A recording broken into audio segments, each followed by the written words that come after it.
It's not a game. It's important what we do with our words, what we say, and how we say them and how we use them. But more importantly, how we interact when we're not on stage as well. Forget poetry. I write lifelines. Rewind time until you find points you're saved. Save your points, find you until time rewinds. Rewind. I'm gonna stop right here for a reason.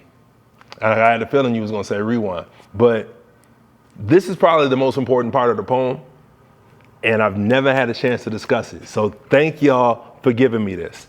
First and foremost, I'm still working on a piece where I literally wanted to write an entire poem forward and then backward, and it would say something different. For now, I've done that in these 2 lines. And so it's rewind time until you find points you're saved. And then we'll do backwards in a minute. But what that means going forward is go throughout your life. If you're a poet and an artist, we always draw from our pain, our traumas, our experiences, and things that we deal with. But if you go through there, you've survived everything that you've ever gone through. So rewind time, find those points of victory, because you can't play victim and be a victor at the same time. We've all had people who've done stuff to us. We've all had stuff done to us. We've all done stuff to other people. So that makes us all human. No matter what was done, no matter how much you feel about it, because it was you that went through it, we've all gone through things, whether it be life experiences or personal, individual. And those instances, for the most part, usually, if we allow it to, will build us and grow us. And we can use those times to not allow our past to hold us as victims, to empower others for their future. Rewind time until you find points you're saved. And then I flip it. Save your points. Find you until time rewinds. Don't nobody give a shit about your points.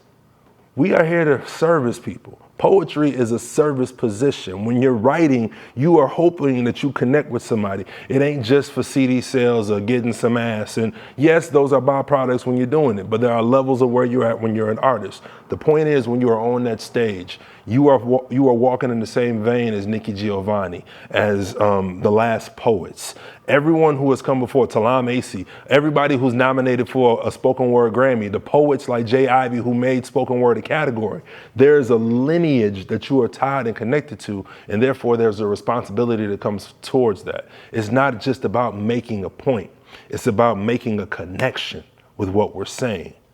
And when you focus on that point, when you focus from that place, and you focus on your craft and what you're doing, the last part of that line, find yourself until time rewinds. When you find who you are as an artist, when you're really moving in your vein, you've done the work and you've made it a craft instead of just something that you're doing, it stands out. There are levels to this. And when you hit that level, find you until time rewinds. Dope doesn't get old. I've been writing full time since 2009. I've been a full-time just paying bills for a decade. And I always say this ain't a flex, it's a testimony. I say that because if you're able to use your skill to expand and build, you can do a multitude of things, like the space that we're recording in right now, like a poet having a building. You can do so much with your words and with your power if you allow it to, but understand what the assignment is. And if you stay in your role and do what you're supposed to do, the impact you can have will be profound. And it's a craft that gives so much to us, but if you give your all to it, you can literally save lives and do more. So that whole part with the rewind time until you find points where you're saved is for you to be on that journey to find out where you are, not worrying about what others are saying, not worrying how they see you on stage. And then the other part is, once you find yourself, continue to do that, continue to climb that mountain, continue to be that writer, that one that's going to inspire others. And you will be amazed at what you do. You really will. Yeah.